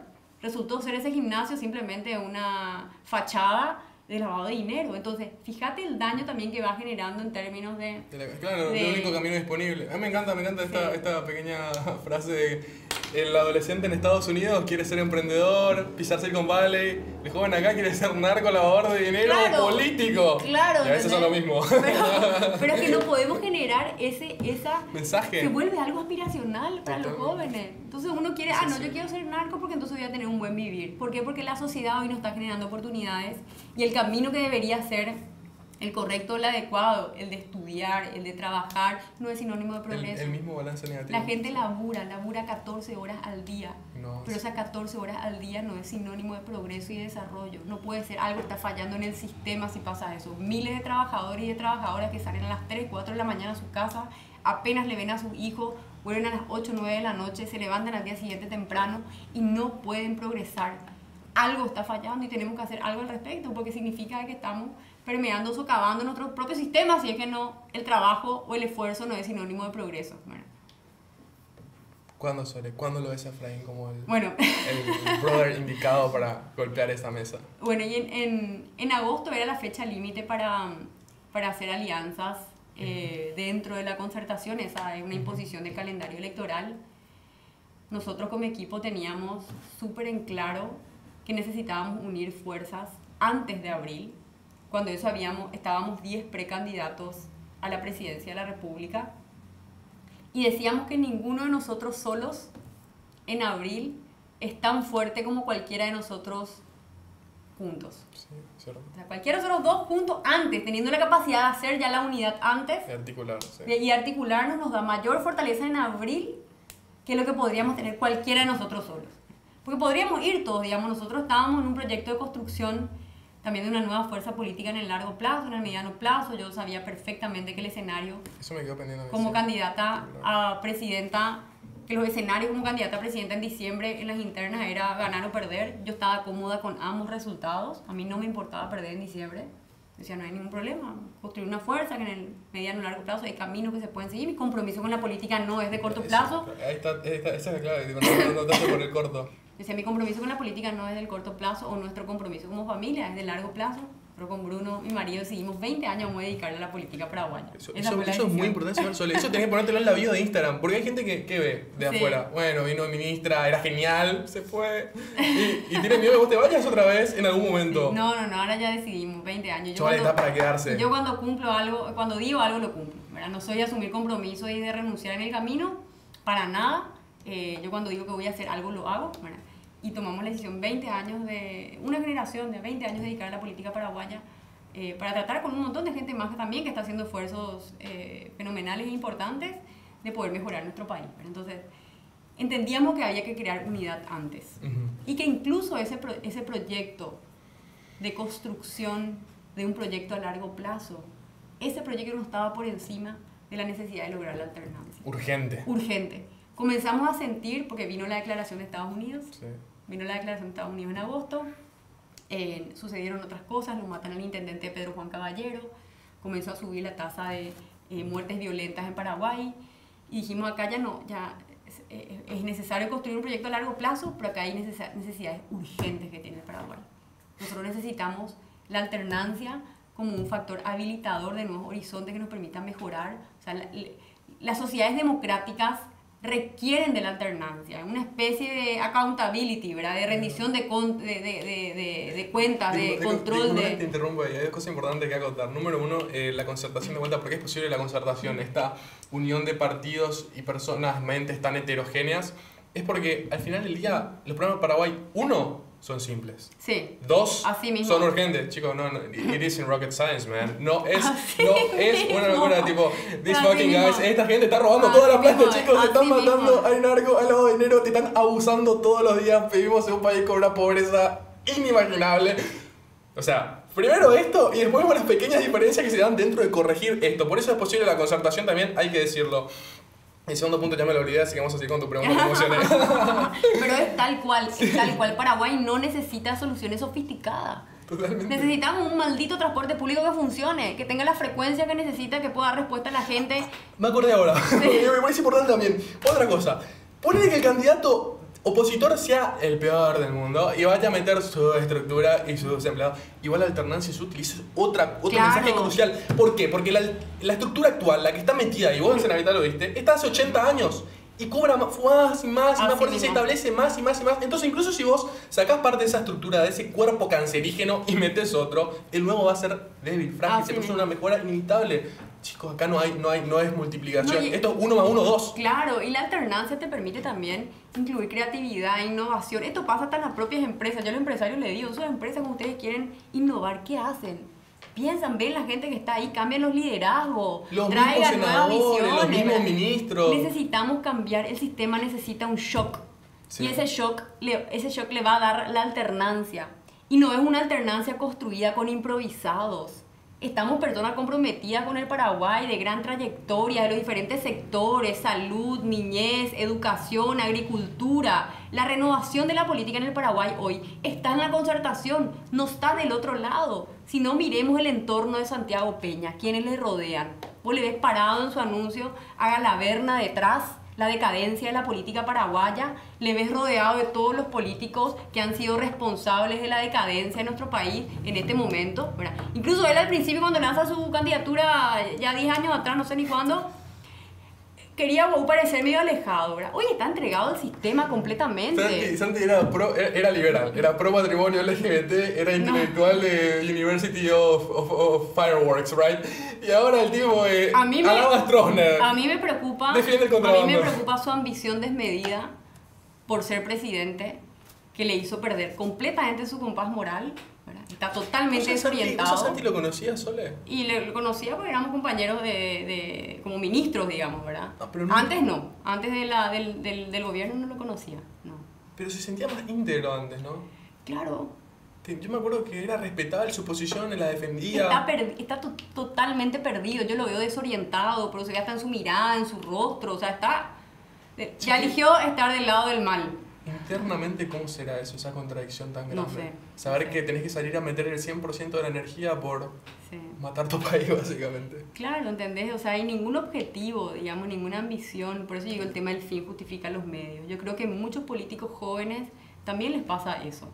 Entran con mucho idealismo en la política, en el camino se pierden, comienza a ser el fin justifica los medios, en ese proceso ya se desorientan, no saben ni dónde están parados, y el Paraguay no necesita una persona desorientada como presidente de la nación, no sabemos ni a quién responde, digamos, el Paraguay para necesita arriba. Consistencia. Necesita consistencia, una persona con perseverancia, ecuánime, que tenga la capacidad de tomar las decisiones que representan los intereses de la nación, sin miedo, con coraje, con valentía. Y esa persona es Efraín Alegre, ¿verdad? Creo que lo ha demostrado a lo largo de su trayectoria. El compromiso que tienen con el Paraguay, a mí no me cabe duda que Efraín se va a enfrentar a quien sea en el proceso de dirigir al Paraguay. Y creo que hoy es lo que necesita el Paraguay. Me encanta. A ver, yo mi opinión un poco más escéptico, no sé si escéptico, pero un poco más precavido. Digo, capaz Efraín no va a solucionar todos nuestros problemas, pero nuestro problema número uno para mí es Horacio Cartes. Y de que él se va a enfrentar a Horacio Cartes, hace 20 años viene diciéndolo. No va a solucionar todos los problemas. Nadie, ni él, ni yo, ni Juan Pérez, ni una sola persona. Acá necesitamos construir un gran pacto nacional, una gran concertación económica y social a partir de abril. Pero en abril tiene que darse la alternancia. Lo que tenemos que entender es que la alternancia es una condición necesaria, aunque no suficiente. Claro, es el primer paso, es el paso. El primer paso de los próximos 20 años en el Paraguay, que tenemos que construirlos juntos. Colorados, liberales, independientes, encuentristas, febreristas. Ayer un joven colorado en una reunión de jóvenes se me acercaba y me decía: Sole, yo no puedo sacarme ni una foto contigo, soy funcionario público, me van a echar. Yo soy colorado de familia colorada, ¿verdad? Pero quiero decirte que yo voy a votar por la alternancia, me dice.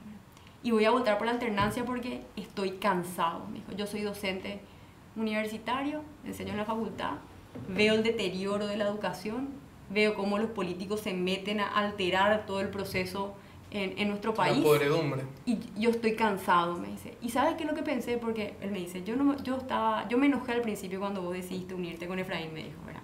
Me enojé porque yo te iba a acompañar a vos. Pero después me puse a pensar y dije, este es el único tipo que le va a hacer frente a todas estas mafias. Digo. Y dije, ¿sabes que Efraín va a tener el coraje de enfrentarse a todo? Y ahora les quiero decir que yo les voy a acompañar. Y ese ha sido el proceso con mucha gente, ¿verdad? Que yo sé que acompañó mi candidatura con mucha esperanza, sobre todo muchos jóvenes, y que al principio, bueno, me escribían un montón de mensajes a decir, ¿por qué Sole no mantuviste? Yo le decía, lo que pasa es que acá el bien del Paraguay tiene que estar en primer lugar. En primer lugar, no mi proyecto a largo plazo, no nuestro proyecto ni siquiera en largo plazo como generación de jóvenes. Tiene que estar lo que el Paraguay necesita hoy. Y el Paraguay hoy necesita alternancia. Y para lograr la alternancia tenemos que construir unidad. Y construir unidad, a veces hacer los esfuerzos de acercarte a personas que las podrías considerar a priori que son diferentes o que tienen alguna diferencia. Y después te das cuenta que había sido tenemos más coincidencia que diferencia. Y que estamos acá persiguiendo una misma causa. Y que las respuestas que necesita el Paraguay no son respuestas sofisticadas. Y que es voluntad, que es voluntad, que es decisión y que es fuerza. Y esa fuerza está en la unidad. Da un salto de fe. Sí. Prueba el cambio. Dale una oportunidad al cambio. Creo que esa es la invitación. Y yo le digo a la gente cuando estos jóvenes que me acompañaban, cuando a veces me escriben, no, pero ¿por qué te uniste a Efraín? La primera pregunta es, ¿qué no te gusta de Efraín? No saben qué responder. Sí, no hay una respuesta ahí, claro, no hay una respuesta consistente ahí, no hay una respuesta consistente. Entonces después me dicen, sí, cierto, tenés razón, Sole, no sé porque no le conozco nomás. Y bueno, entonces hacer el esfuerzo a conocerle, ¿verdad? Entonces trabajemos en conjunto, ¿verdad? Y avancemos, y hasta yo te digo, sí, yo no te digo que dejes de tener dudas, te pido que nos des una oportunidad.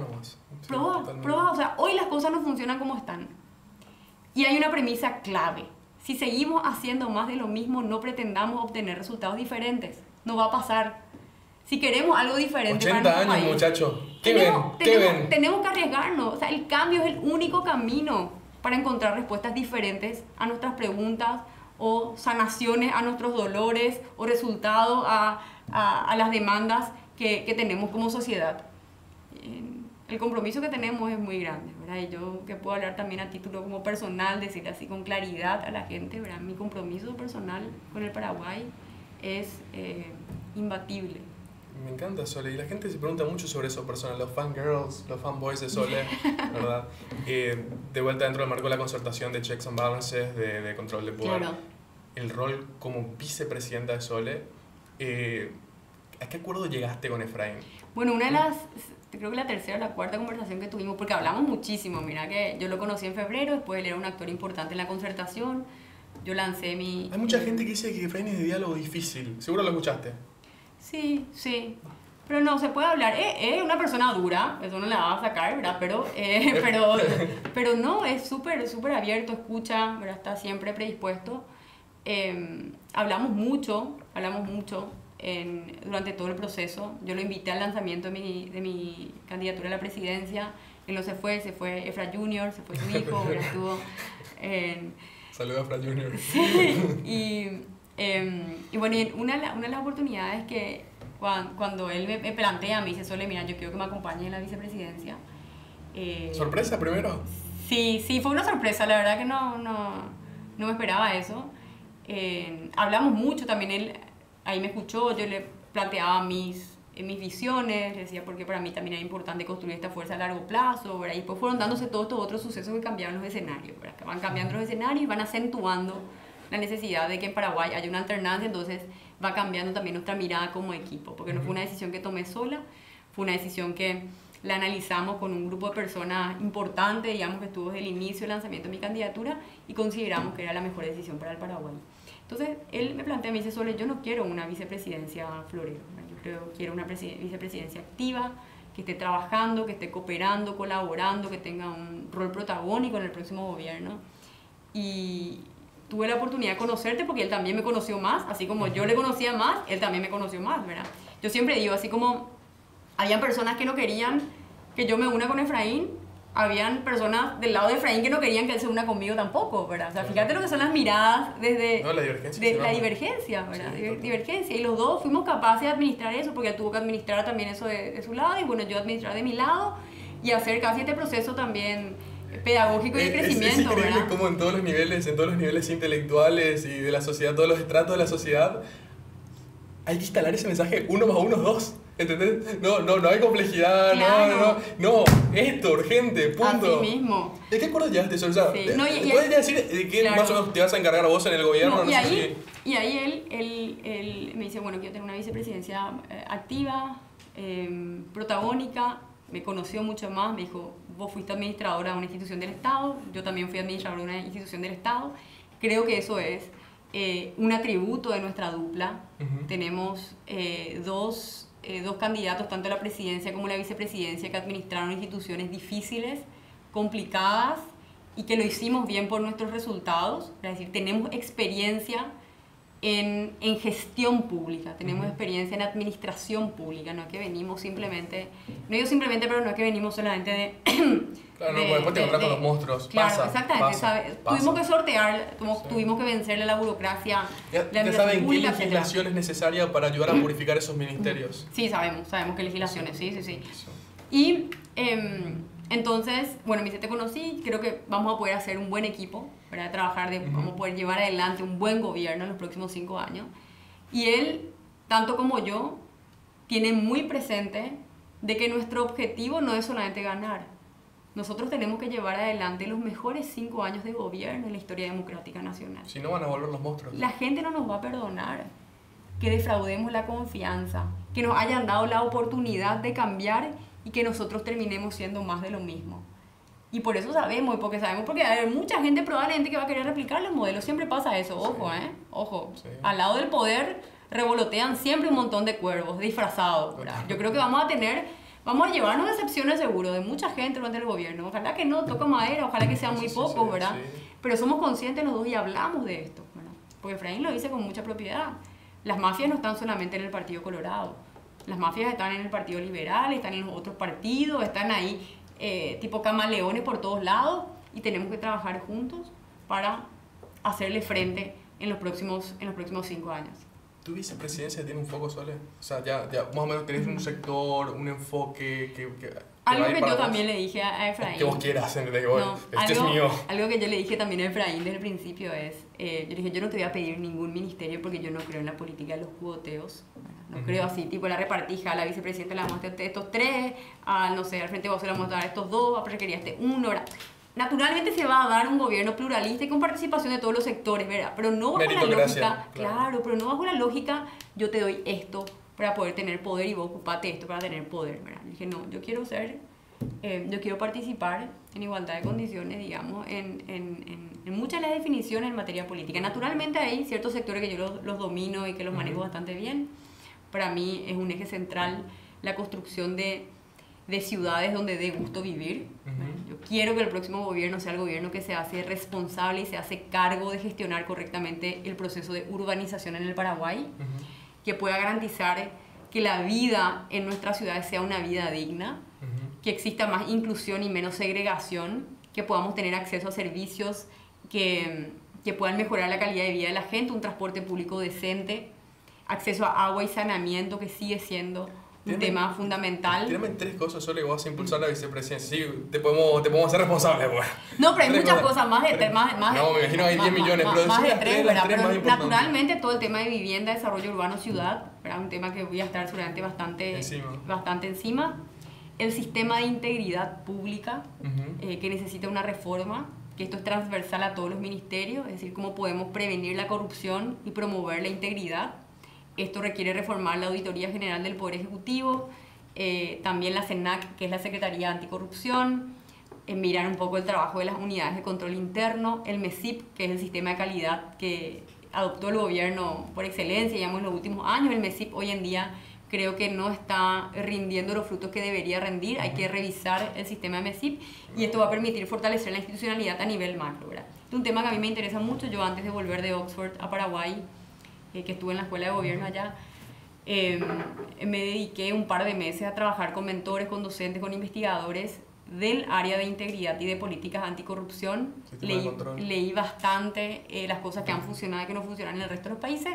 Creo que esas son reformas que tenemos que implementar, las que no son muy sexys, digamos, desde el punto de vista que, como vos demostrás que fortaleciste institucionalmente nuestro aparato estatal. No, probablemente va a ser muy ingrato dedicarse a eso. Digo, muy ingrato porque... Es un efecto indirecto, claro. Porque es un efecto indirecto, pero alguien tiene que hacerlo. Sí, o sea, no buscamos las estrellas acá, no buscamos acá estar en el pedestal y que la gente nos aplaude. Pero necesitamos llevar adelante las reformas silenciosas, profundas, que hacen falta en el Estado paraguayo para tener una mayor capacidad de respuesta. Y eso es todo el sistema de integridad. Y vamos a trabajar mucho con la Secretaría de la Función Pública también, ¿verdad? O sea, con todas esas áreas. Hay mucho interés de universidades en diferentes lugares del mundo. De hecho, la Escuela de Gobierno de Oxford está trabajando con reformas en Brasil también en materia de integridad y de poder acompañar y apoyar ese proceso.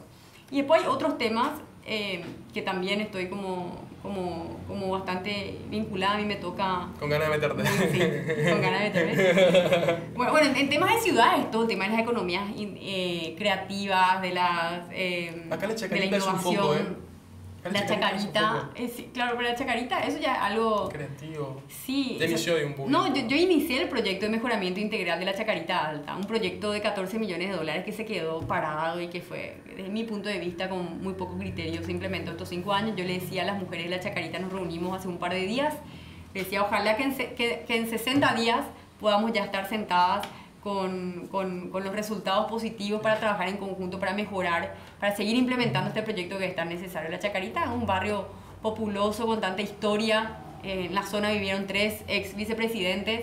Tenemos que... Tantos atractivos turísticos. Tantos atractivos, tanto talento cultural, potencial. teatro, música. Tiene que ser un barrio donde los ciudadanos no tengamos miedo de ingresar y caminar por las calles, o que los propios vecinos y vecinas no tengan miedo de salir a la noche. ¿Conoces los Chacatours? Sí, claro. Cristian Núñez. El trabajo que está haciendo Cristian Núñez, justamente con él me encontré también en Punta Carapá hace un par de días. El trabajo que ellos están haciendo sin ningún tipo de acompañamiento del Estado, pero es brillante, es espectacular. Es donde necesitan foco, necesitan Sí. invitaciones, ningún ministro se va a pasear, es increíble. Viene gente de otros países a pasearse en los Chacatours, que por cierto vamos a dejar en Instagram acá en la descripción, es un amigo brillante. Sí. Los murales de la Chacarita, Son hermosos. el potencial que hay ahí sale. Qué Vamos a lindo hacer un escuchar mural que- ahora en la campaña también. en Qué la lindo Chacarita. escuchar que le vas a meter a full a eso. Sí, güey. no, Va a es que lo explotar. conozco bastante bien. Yo conozco todos los rincones y los pasillos de la Chacarita.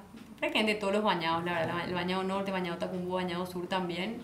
Un compromiso muy grande con los pobladores del bañado, con los pobladores de la Chacarita. Hay el cauce Antequera, el cauce en México. Tienen que ser grandes parques lineales donde la gente vaya a disfrutar, que se conecte con la costanera, que se conecte con el Parque Caballeros. Hay un potencial enorme. Totalmente. Pero hay que trabajar sobre todos los aspectos sociales fundamentales y lograr que la integración no sea solamente física, que sea también una integración social, que es lo que nos decían algunos vecinos ahí. No queremos ser Gentrificar ciudadanos- otra vez. no queremos ser ciudadanos de segunda, ¿verdad? Porque el sistema de recolección de basura que se implementó era un sistema así, más o menos... O sea, acá ¿por qué tienen que existir ciudadanos de primera y ciudadanos de segunda en una ciudad? Eso no puede ser, ¿verdad? Entonces, es un compromiso. Todo el sector de las MIPYMES, las micro, pequeñas y medianas empresas... Vamos emprendedoras sociales de la Yo comuna. creo que tenemos que crear una cultura del emprendedor en Paraguay. Acá los créditos son muy caros, no Y hay que no- facilidad, claro, traba y que, ideas. y que nuestros jóvenes, al terminar el colegio, sueñen con emprender, no que sueñen con conseguirse un puestito y ser amigo de un Totalmente. político para entrar al Estado. Que sueñen con llevar adelante sus ideas, emprender en el sector gastronómico, en el sector de servicios, en el sector de las artes y de la cultura, El shock. y que tengan las herramientas para hacerlo. Que en los últimos años de colegio, que en la educación técnica media, puedan ya recibir conocimientos para montarse una empresa, que puedan recibir conocimientos de inclusión financiera, que salgan con una mentalidad distinta, que puedan ingresar a la universidad o que puedan emprender su negocio buscando ellos ser sus propios jefes, pero también ellos generadores de empleo. Creo que ese es un sector de la sociedad que necesita mucho soporte. Las MIPYMES sostienen más del 70% del empleo a nivel nacional. Una locura. La mejor política de empleo es una política que le dé apoyo a las MIPYMES para que puedan crecer, para que puedan salir adelante, para que puedan desarrollar sus ideas, y a nuestros jóvenes las herramientas para que ellos puedan ser los generadores de empleo en el futuro. Y ahí es acceso a crédito, mentorías. El acceso a crédito es eh, fundamental. Fundamental, que el FOGAP y el Fondo de Garantías pueda funcionar, ¿verdad? Hay toda un área que Va a requerir tu atención. va a requerir, sí. Para cerrar este tema de la concertación, Sole, para mí es clave que literalmente vos lo digas, porque de vuelta la gente tiene miedo de que uno está el argumento ese que tomaste corto plazo en Efraín, cosa que creo que ya dejaste claro que no fue así. Pero lo que la gente se pregunta es la vicepresidenta. Sole tomó el corto plazo, ¿por qué? Porque quería ser vicepresidenta. ¿Es la vicepresidencia tu objetivo o es No, el primer para nada. paso? No, para nada. Tampoco yo tengo un objetivo de un cargo, digamos. Tampoco para mí esto es un trampolín para candidatarme después a la presidencia. No digo esto porque hay mucha gente que hoy, te digo esto, Fran, hay mucha gente hoy que ya está obsesionada con el 2028. Y me parece eso un despropósito. Hay gente que ya está pensando que ya me ve a mí como amenaza, no, porque Sole va a ser la candidata y yo quiero ser el candidato, yo quiero ser la candidata, ¿verdad? Y eso solamente le genera daño a nuestro proceso de Cortoplacismo. consolidación de la concertación, a nuestro proceso de toma de decisiones, porque le obnubila, le nubla la mente a mucha gente que hoy tiene que tomar las decisiones que son mejores para el país, no tiene que estar pensando en el 2028. Y yo lo digo con total honestidad, ¿verdad? Sí, es cierto. Mi objetivo hoy, o sea, las decisiones que yo tome como vicepresidenta, las decisiones que yo tomo hoy como candidata y las decisiones que yo tome como vicepresidenta no van a estar orientadas a un objetivo de lograr la presidencia de la nación. Mis decisiones van a ser en base a lo que el Paraguay necesita en cada momento, en lo que va a ser mejor para el Paraguay, aunque eso le daña a Soledad Núñez, aunque eso afecte la imagen de Soledad Núñez, aunque lo que fuera. Siempre lo he hecho. Creo que si la gente revisa las decisiones que tomé en el pasado, muchas veces tomé decisiones donde yo me puse en primera línea de fusilamiento, ¿verdad? Y dije, no me importa que sea Soledad la perjudicada, pero yo creo y tengo la convicción de que esto es mejor para el Paraguay, ¿verdad? Por eso lo mismo en parte de la unidad, yo creo que la alternancia es necesaria. Yo sabía que esto iba a recibir, digamos, críticas de algún sector que me fue apoyando, pero dije, esto es lo correcto en este momento de la historia. La necesidad. Soli, ¿queda claro tu compromiso con el rol de vicepresidenta que puede que tengas después del 30 de abril? Sí. Ese es un lado de la moneda. El otro lado es más el compromiso. No necesariamente busques la presidencia después, pero tu compromiso con la política paraguaya. Sí. No nos vas a abandonar. No. Mi compromiso con la política. Quedarse. Y por eso digo, yo no estoy trabajando para el 2028. Si en el futuro se dan las condiciones y bueno, el pueblo paraguayo quiere que yo esté ahí, yo voy a estar. Yo voy a estar para asumir el cargo que se necesite en el Paraguay para poder mejorar nuestras condiciones de vida. Mi compromiso con la política. Esa articulación de 20 años que nos planteabas. Y también volvemos al tema del diseño de sistemas y la influencia a largo plazo. ¿Estás articulando un movimiento político en este momento? ¿Planeas hacerlo? Nosotros hicimos, en su momento lo que buscamos vimos que había muchos movimientos independientes a nivel nacional. El movimiento independiente de CIDE en Villa Hayes, un movimiento independiente también en la zona de Caguazú, el movimiento Ciudadanía Activa en Encarnación, el movimiento, yo creo, de Miguel Prieto en Ciudad del Este, que iban surgiendo muchos movimientos independientes que estaban desarticulados. Sí. Entonces comenzamos a articular, aunque la fuerza electoral todavía no es visible, ¿verdad? Porque si uno mira cuántos votos consiguió Decide, cuántos votos consiguió Ciudadanía Activa, y bueno, uno suma y quizás llegas a 50.000 votos, ¿verdad?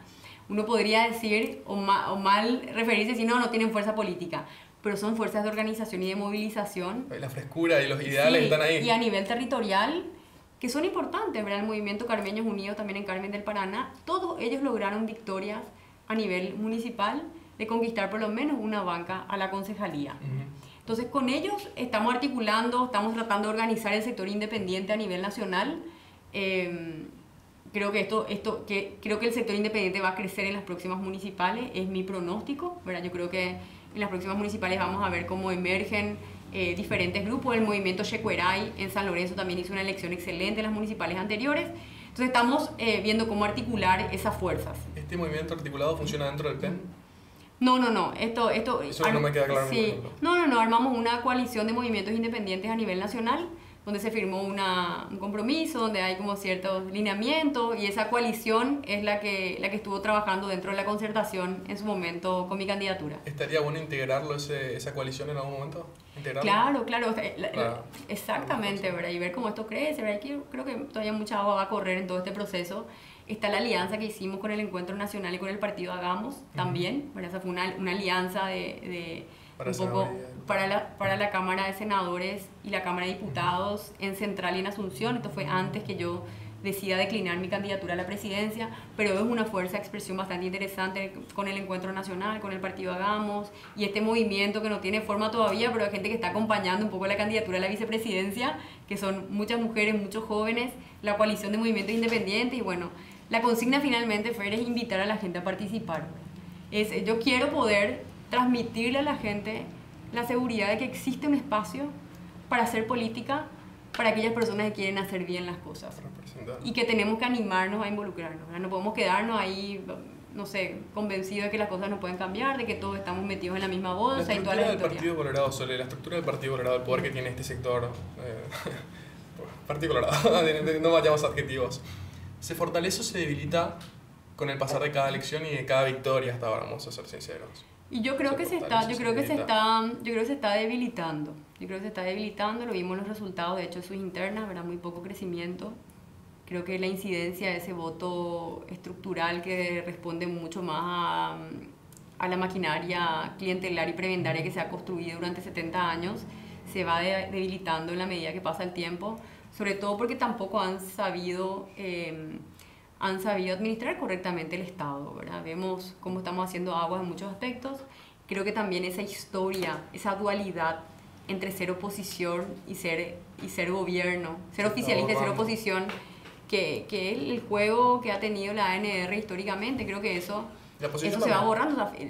Sí, pero se va diluyendo, ¿verdad? Porque en serio es absurdo, vemos, no sé, en el momento más difícil de este gobierno, digo para el presidente actual, en términos de su desempeño, que fue cuando ocurrió todo el tema del acta de Itaipú, ¿verdad? Sí. Que se merecía un juicio político, honestamente, una alta traición a la patria.